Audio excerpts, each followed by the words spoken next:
नमस्कार, मेरे चैनल अवधि बहार में आपका स्वागत है। अगर आपको मेरे गाने पसंद आए तो लाइक, सब्सक्राइब और शेयर करना ना भूलें। रामचंद्र कहे सीता के समनवा सुन, मति जा हमरे संगवा सुनना। रामचंद्र कहे सीता के समनवा सुन, मति जा हमरे संगवा सुनना। बन में बनक फल खाबू, गंगा जल पानी पीबू। बन में बनक फल खाबू, गंगा जल पानी पीबू।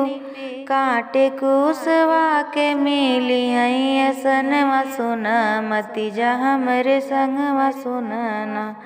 कांटे कुसवा के मिली हई असनवा सुन, मति जा हमरे संगवा सुनना।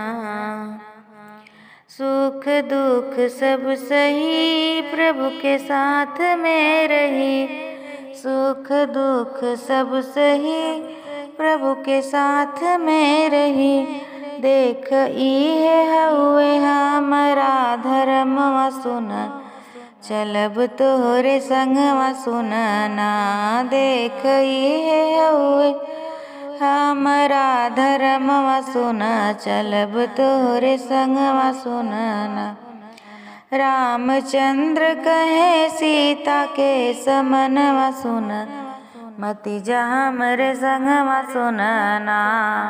शेर बाघ जब तड़पे, डर से जान नाही बची। शेर बाघ जब तड़पे, डर से जान नाही बची। डर से जान नाही बची, डर से जान नाही बची। अबही कोमल बा, ओ अबही कोमल बा, तोहरा परनवा सुन, मति जा हमरे संगवा सुनना।